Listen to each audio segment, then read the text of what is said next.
한 줄 보겠습니다.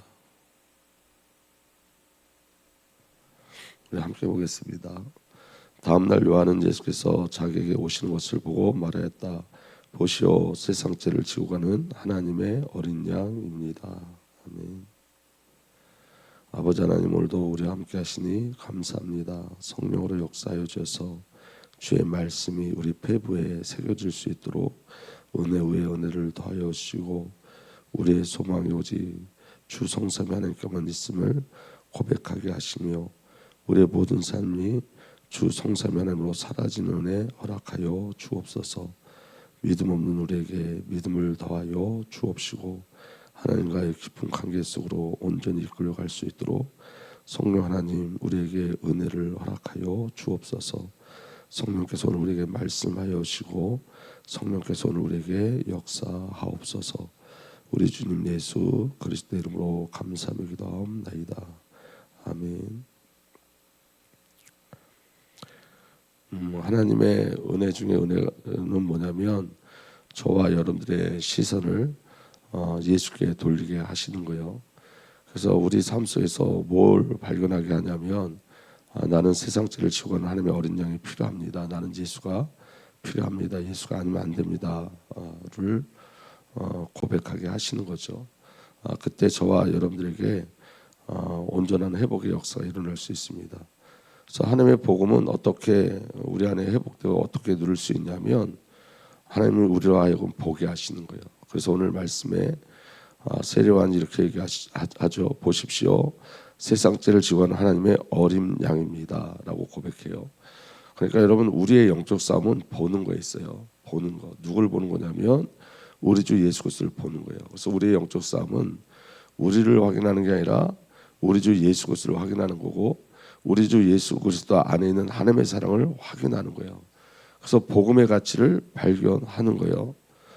그래서 여러분, 이제 오늘서부터 그 어린 양 예수 그리스도의 비밀을 이제 우리가 출애굽에 있는 6월절의 비밀을 가지고 함께 나누려고 하는데, 사도 바울이 우리 주 예수 그리스도를 어떻게 증거하냐면 우리들의 6월절 양이신 그리스도께서 희생되었습니다. 그렇게 고백해요. 다시 말하면 어린 양 예수 그리스도가 6월절이에요. 6월절 어린 양, 6월절의 양이 예수 그리스도를 증거하고 있는 거예요. 그래서 오늘서부터 우리가 출애굽기에 있는 그 6월절을 통하여 예수 그리스도의 비밀을 어떻게 설명하고 있는지를 증거하고 있는지를 확인하기를 원합니다. 첫 번째입니다. 6월절에 전제가 있어요. 왜 6월절을 하나님께서 허락하셨고 왜 6월절을 제정하셨냐면 심판과 죽음이 이미 정해져 있기 때문에 그래요. 그래서 6월절은 그 죽음에서 저와 여러분들을 건져내는 거예요. 그래서 출애굽기 11장 5절에서 6절에 이렇게 기록되어 있습니다. 이집트 땅에 있는 처음 난 것이 모두 죽을 것이다. 임금자리에 앉은 바로의 마다들을 비롯하여 맷돌질하는 몸종의 마다들과 모든 짐승의 맛배가 다 죽을 것이다. 이집트 온 땅에서 이제까지 없었고 앞으로도 없을 큰 곡성이 들릴 것이다. 이렇게 기록되어 있습니다. 여기 뭐라 그랬냐면 모두 죽을 것이다. 다 죽을 것이다. 이렇게 기록되어 있죠. 여러분, 죽음은 죄의 결과예요. 그냥 하나님께서 단순하게 죽인다는 게 아니라 죄의 결과로 죽음이 오는 거예요. 그러니까 여러분, 우리가 기억해야 될 게 있습니다. 이 땅의 문제가 다른 문제가 아니라 죄의 문제인 거예요. 그리고 죄는 하나님과의 관계 속에서 일어나는 거예요. 죄는 인간과 인간 속에서 일어나는 게 아니라 하나님과의 관계 속에서 일어나는 거예요. 하나님과의 단절됨으로 일어나는 것이 죄예요. 그러니까 여러분, 인간의 갈등도 사실은 하나님과의 단절 속에서 일어나는 거예요. 그러니까 여러분, 하나님과의 그 수직적인 관계가 회복되지 않으면 수평적인 관계가 회복되지 않아요. 아담과 하와가 범죄함으로 말미암아 그 다음에 어떤 일이 벌어졌냐면 가인과 아벨의 사건이 일어난 거예요. 하나님과의 수직적 관계가 파괴되어지면 수평적 관계도 다 파괴되게 돼 있어요. 그래서 여러분, 죄의 결과는 파괴와 단절이에요. 하나님과 단절되어지면 인간과 인간 사이도 단절되게 돼 있고 우리가 관계하는 모든 것이 다 단절되게 돼 있어요. 그렇기 때문에 여러분, 저와 여러분들의 문제는 다른 문제가 아니고 죄의 문제인데 그 죄는 하나님을 반역하고 하나님과 단절되어진 거예요. 하나님으로부터 모든 것을 다 공급받은 우리가 하나님으로부터 단절되어진 거예요. 그리고 가장 무서운 건 뭐냐면 하나님을 잃어버린 거예요. 단절된 것뿐만 아니라 하나님이 누군지를 모르게 되어진 거예요. 단절되어진 거예요. 잃어버린 거예요.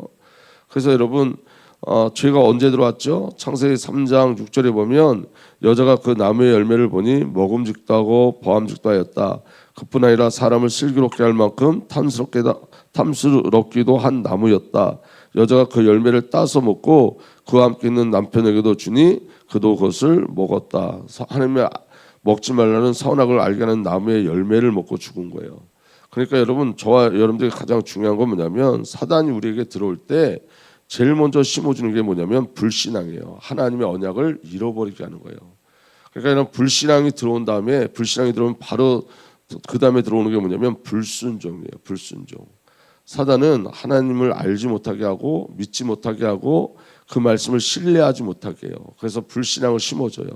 그리고 그 불신앙의 열매가 뭐로 오냐면 불순종으로 와요. 불순종.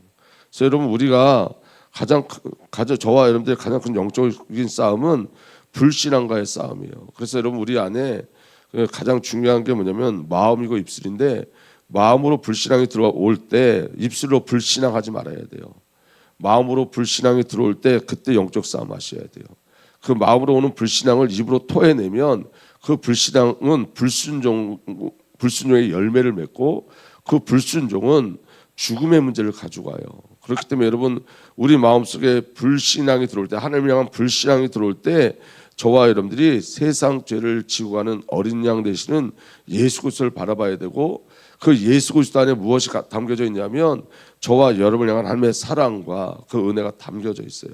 그래서 하나님의 사랑을 확인해야 돼요.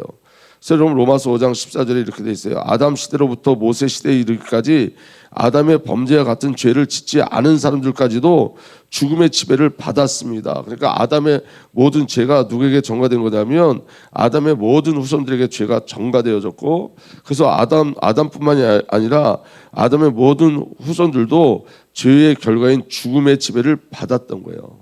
그래서 여러분, 그 결과가 어떤 결과가 오냐면 하나님을 인정하지 않는 자들이 되어져요. 로마서 1장 28절에 사람들이 하나님을 인정하기 싫어하므로 하나님께서는 사람들을 타락한 마음의 자리에 내버려 두셔서 해서는 안 되는 일들을 하도록 놓아두셨습니다. 죄가 누구와의 관계라 그랬죠? 하나님과의 관계인데, 그 죄의 무서움이 뭐냐면 하나님을 인정하지 않는 거예요.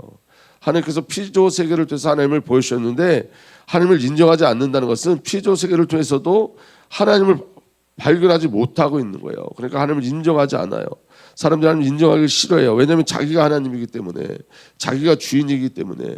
여러분, 저와 여러분들이 구원을 받았음에도 불구하고 우리가 주인 되어질 때는 하나님을 인정하지 않아요. 사건과 문제 속에 분명히 하나님의 주권이 있고 하나님의 계획이 있고 하나님의 뜻이 있는데 우리의 고집이 하나님을 보지 못하게 해요. 그래서 하나님을 인정하지 않게 하죠. 그게 여러분, 불신자에게 해방된 우리들 안에도, 불신자에게서 불신자 상태에서 구원받은 우리에게도 이런 부분들이 우리 안에 숨겨져 있는 거예요. 내재된 죄가 아직도 내재된 죄의 본성이 저와 여러분들로 하여금 하나님을 인정하지 못하도록 해서 우리의 고집 속에 끌려갈 때가 너무너무 많이 있죠. 죄는 하나님과의 관계예요. 그리고 하나님을 미워하는 게 죄예요. 로마서 1장 19절에서 30절, 사람들은 온갖 불의와 악행과 탐욕과 악의로 가득 차 있으며 시기와 살이와 분쟁과 사기와 저기로 가득 차 있으며 수군거리는 자여, 증성하는 자여, 하나님을 미워하는 자여, 불순한 자여, 오만한 자여, 자랑하는 자여, 악을 꾸민 모략꾼이여, 부모를 거역하는 자여, 이렇게 기록되어 있어요. 하나님을 미워하는 자여, 이렇게 기록되어 있잖아요. 자, 보십시오. 우리 안에, 이게 지금 불신자들 이야기하는 건데, 우리 안에 내재된 죄성이 아직도 우리 안에 이 부분이 우리에게 있어요. 그런데 한번 보십시오. 온갖 불의와 악행과 탐욕과 악의로 가득 차 있으며 시기와 살이와 분쟁과 사기와 저기로 가득 차 있으며 수군거리는 자여, 증상하는 자여, 그랬어요. 왜? 하나님을 미워하는 자여. 여러분, 우리가 성령 충만하고 우리가 하나님과의 관계가 깊어지면 우리 안에 이런 부분들이 사라지기 시작해요. 그런데 여러분, 우리 안에 탐욕이 일어났다, 우리 안에 시기와 살이와 분쟁과 이런 부분들이 우리 안에 일어났다는 것은 우리가 뭘 확인해 봐야 되는 거죠? 하나님과의 관계가 틀어지면 일들이 일어나요. 근데 우리가 성령으로 충만할 땐 여러분 누구도 용서할 수 있거든요. 우리가 그리스도로 충만할 때는 저와 여러분들이 시기와 어떤 분쟁 가운데 있지 않고 저와 여러분들이 성령으로 충만하면 도와주려고 그래요. 그런데 여러분 우리 저와 여러분들이 하나님과의 관계가 틀어지면 어느 순간에 이미 와 있어요. 이런 부분들이 와 있으면 우리가 뭘 봐야 되냐, 확인해야 되냐면 하나님과의 관계를 확인해야 돼요. 그래서 날마다 하나님과의 관계를 확인하는 거예요. 그 다음에 죄가 뭐냐? 하나님과 원수된 거예요. 골로새 1장 21절에 전에 여러분은 악한 일로 하나님을 멀리 떠나 있었고 마음으로 하나님과 원수되어 있었습니다. 그렇게 되어 있어요. 사도 바울이 항상 이 죄에 대해서 이야기할 때 전에라는 단어를 항상 써요. 전에. 이 말은 무슨 말이냐면 너희가 어디에서 구원받은지 기억하라는 거예요. 그리고 너희가 전에란 말이 이 사건이 전에요. 너희를 새 창조하신 하나님의 그 은혜 속에 새 창조된 우리를 확인하라는 거예요. 그러니까 저와 여러분들을 확인하는 방법은 뭐냐면 우리가 어디 안에 있는 자냐면 그리스도 예수 안에 있는 자예요. 예수 그리스도 안에. 그러니까 사도 바울이 항상 이 죄성에 대해서 이야기할 때 그 앞에다 뭘 갖다 놓냐면 전에는 이렇게 해요. 전에는 우리가 어디서 구원받는지 확인하라. 그 다음에 우리가 어떻게 새 창조되어졌는지를 확인하라는 거예요. 전과 후가 그리스도 예수 안에서 다르다는 거예요. 전의 모습으로 더 이상 살아갈 수 없다는 거예요. 이 말은 저와 여러분이 날마다 무엇을 확인하라는 거예요? 보라. 세상죄를 지고 하나님의 어린 양을 보라. 저와 여러분의 정체성을 예수 그리스도로 확인하라는 거예요. 우리는 예수가 필요한 자고 예수 안에서 새롭게 새 창조되어진 자예요. 전에 우리는 하나님과 원수되었다는 거예요. 전에 여러분은 악한 일로 하나님을 멀리 떠나 있었고 마음으로는 하나님과 원수되어 있었습니다. 그리고 하나님 없는 자로 살았어요. 그때에 그랬어요. 그때에. 이게 전에요. 그때에 여러분은 그리스도와 상관이 없고 이스라엘 공동체의 죄에 대해서 약속의 언약과 무관한 외인으로서 세상에서 아무 소망 없이 하나님도 없이 살았습니다. 그때예요. 그때에.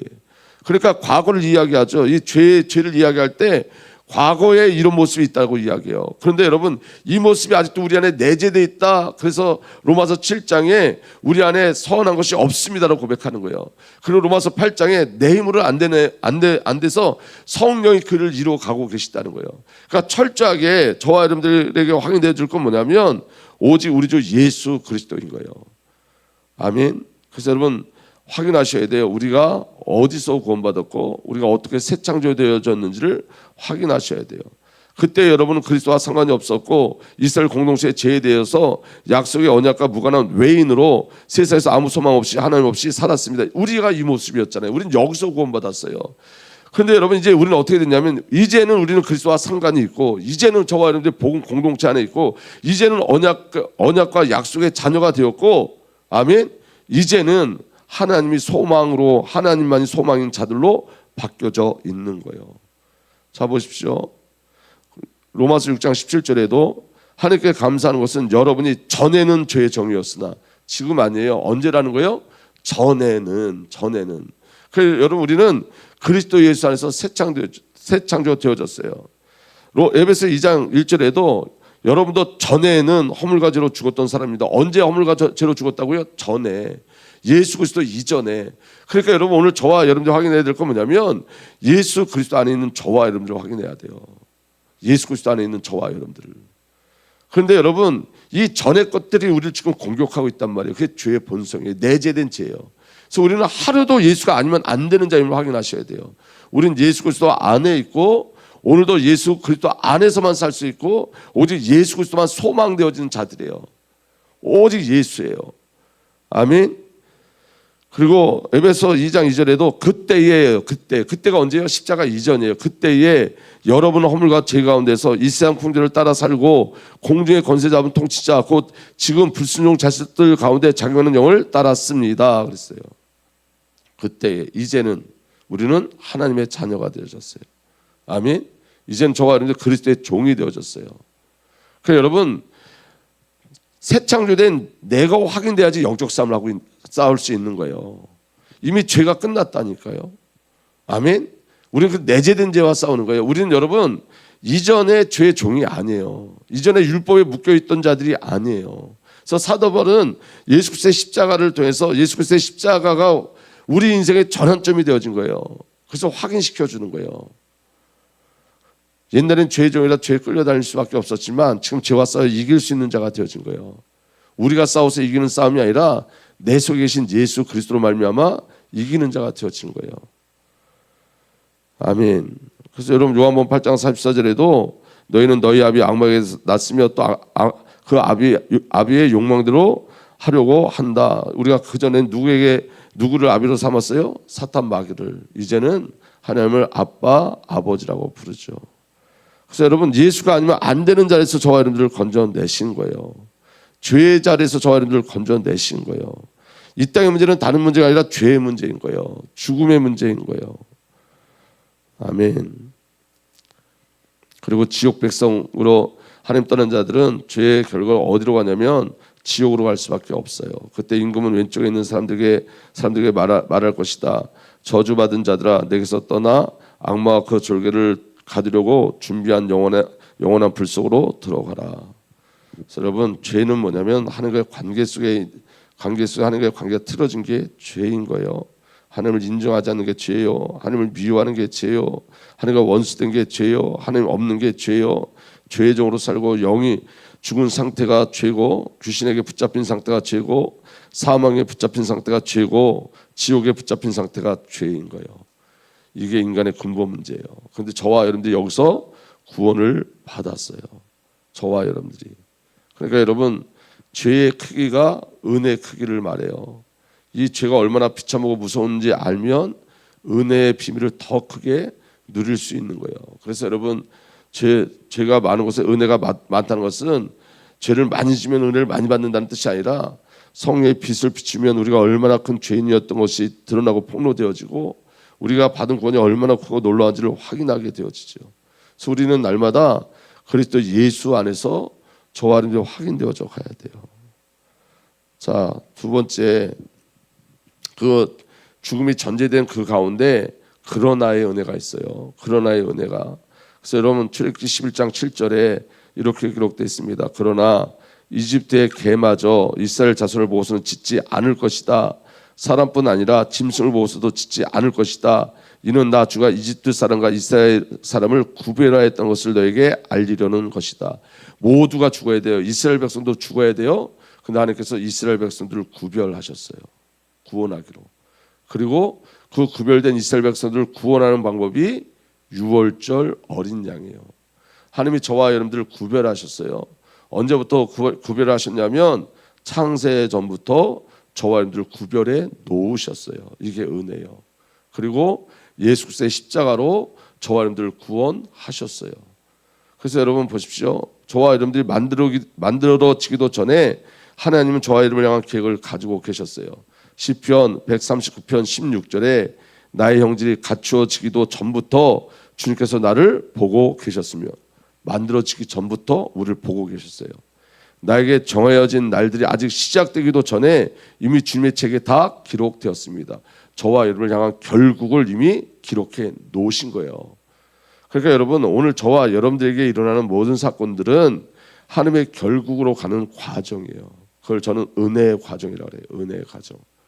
저와 여러분들에게 너무너무 고통스럽고 어려운 일들이 있을 수 있고 신앙의 그 복잡함과 고단함 속에 있을 수 있어요. 그런데 여러분 우리가 안심해야 될 건 뭐냐면 이것조차도 하나님께서 우리를 향한 하나님의 뜻을 이뤄가는 계획하심 속에 그 일을 이뤄가시는 하나님의 역사하심인 거예요. 여러분 우리를 향한 하나님의 사랑이 언제부터 시작된지를 확인하셔야 돼요. 아담과 하와가 범죄하기 이전부터 저와 여러분을 향한 구원의 계획은 이미 계획되었고 우리 주 예수 그리스도가 저와 여러분들의 구세주로 이미 정해져 있었고 저와 여러분들이 그리스도의 절대적인 은혜 속에 부름 받았고 오늘도 저와 여러분들에게는 한치의 오차도 없이 하나님의 절대적인 은혜 속에 있는 거예요. 근데 여러분 이걸 믿음으로 누리는 건 너무 어려워요. 그래서 여러분 이것을 믿음으로 누리게 하시는 분이 성령님인 거예요. 그래서 여러분 우리는 항복의 자리까지 하나님께서 몰고 가세요. 내가 아무것도 할 수 없는 존재임을 거기까지 우리를 몰고 가세요. 우리가 아무것도 할 수 없는 존재임으로 몰려가는 그 순간이 가장 큰 고통의 시간들인데 그 고통의 시간 속에서 하나님이 저와 여러분들에게 허락하신 것이 성령 하나님이에요. 왜 성령인지 알게 하시는 거예요. 왜 예수인지 왜 은혜인지를 알게 하시는 거예요. 그리고 저와 여러분들을 저와 여러분들 향한 하나님의 사랑은 하나님은 창조 때 이미 저와 여러분들의 이름을 생명책에 기록해 놓으셨어요. 요한계시록 13장 8절에 그러므로 땅 위에 사는 사람들 가운데 죽임을 당한 어린 양의 생명책에 창세 때부터 이름이 기록되어 있지 않은 사람은 모두 그에게 경배할 것이다. 이 짐승에게 경배한다는 거예요. 창세 전에 생명책에 기록되지 않는 자들만 짐승에게 경배한다. 적그리스도에게 경배한다는 거예요. 근데 저와 여러분들은 죽임을 당한 어린 양의 생명책에 창세 때부터 이름이 기록되어 있는 자들이에요. 그러니까 구원의 완성이 창조 전이에요. 아멘. 그리고 세상 창조 이전에 모든 영적인 복을 준비해 주셨어요. 그리고 영적인 복음을 우리에게 허락해 주셨어요. 그래서 에베소 1장 3절에 우리 주 예수 그리스도의 아버지신 하나님을 찬양합시다. 하나님께서는 그리스도 안에서 하늘에 속한 온갖 신령한 복을 우리에게 주셨습니다. 성도가 자라나면서 하나님께서 눈을 열어주시는데 그 눈을 열어주실 때 우리가 발견하는 게 영적인 복이에요. 세상의 복이 아니라 영적인 복. 그래서 사도 바울이 이 영적인 복을 발견했을 때 핍박이 핍박되지 않고 연약함이 연약함 될 수 없었던 거예요. 그래서 사도 바울이 고백하죠. 내게 능력 주신 자 안에서 나는 모든 것을 할 수 있습니다. 나는 약한 것을 오히려 자랑합니다. 그리고 핍박 속에서 사도 바울이 뭐라고 고백하죠? 나는 오직 하나님으로 삽니다 라고 고백하죠. 그리고 그의 고백 속에 가장 위대한 고백이 있죠. 나는 죽고 예수가 내 안에서 사십니다. 내가 사는 것이 아니라 나는 아들의 믿음으로 삽니다. 내 안에 예수님이 사십니다. 그러니까 여러분 이 모든 그 비밀들이 우리에게도 동일하게 허락하신 은혜인 거예요. 그래서 여러분 한번 보십시오. 저와 여러분들이 이제 얼마 남지 않는 시간을 이 땅에서 살 거예요. 그런데 여러분 영적인 복의 눈이 열려지지 않으면 우리는 끝까지 이 땅을 추구하며 살겠죠. 하나님께서 우리에게 영적인 눈을 열어주시면 여러분 복음 외에는 살 이유가 없어요. 저와 여러분들 이 땅에서. 그리고 예수 그리스도가 아니면 이 땅에서 저와 여러분이 더 이상 살 이유가 없고, 그리고 저와 여러분들이 이 땅에서 산다는 것은 저와 여러분들에게 주신 사명이 있다는 거예요. 저와 여러분을 향한 하나님의 계획이 있다는 거예요. 그리고 저와 여러분들에게 주신 그 은혜가 오직 예수 그리스도고 우리 주 예수를 높이어 찬양하는 거예요. 그 은혜가 저와 여러분들에게 일어나길 바랍니다. 그리고 이 복음을 우리 저와 여러분들이 있는 곳에서 끊임없이 전하고 우리 다음 세대에 전하고 열방의 복음을 전하고 그 일이 저와 여러분을 통해서 온전히 일어나기를 예수님으로 부탁드립니다. 그리고 하나님은 창조 이전에 저와 여러분들을 택하셨어요. 에베소 1장 4절에 하나님은 세상 창조 전에 그리스도 안에서 우리를 택하시고 사랑해 주셔서 하나님 앞에서 거룩하고 흠이 없는 사람이 되게 하셨습니다. 그리고 저와 여러분들을 자녀 삼으로 예정하셨어요. 이미 하나님 기뻐하신 뜻을 따라 예수 그리스도를 통하여 우리를 하나님의 자녀로 삼으시기로 예정하신 것입니다. 그리고 창세 전에 이미 영생을 약속하셨어요. 디도서 1장 2절에 나는 거짓이 없으신 하나님께서 영원 전부터 약속해 두신 영생에 대한 소망을 품고 있습니다. 성도는 영원 전 창세 전에 하나님의 사랑과 계획하심 속에 있는 자들이에요. 그래서 저와 여러분들의 어떠함이 근거되지 않아요. 저와 여러분들의 어떠함이 근거되지 않고 오직 예수 그리스도만 근거되어져요. 그 비밀이 저와 여러분들에게 온전히 누려지기를 우리 주 예수 그리스도의 이름으로 부탁드립니다. 여러분 이번 한 주간은 특별히 좀 저를 위해서 기도를 좀 부탁드립니다. 부족한 목회자를 위해서 제가 하나님과 더 깊은 은혜 속에 들어갈 수 있게 해달라고 여러분 꼭 여러분들 기도 속에 이번 한 주간만이라도 기도를 좀 해주기를 부탁드립니다. 아버지 하나님, 오늘도 우리의 모든 삶 속에 그리스도 예수의 비밀을 보게 하여 주시고 예수로 사는 은혜를 허락하여 주시며 나는 죽고 예수가 내 삶의 생명으로 사심을 확인하고 누리게 하여 주셔서 우리가 가지고 있는 모든 그 죄성과 고집과 아집과 옛 자아와 옛 사람과 겉사람이 파쇄되게 하옵소서. 오직 예수만 남게 하옵소서. 우리 주님 예수 그리스도의 이름으로 감사하며 기도하옵나이다. 아멘.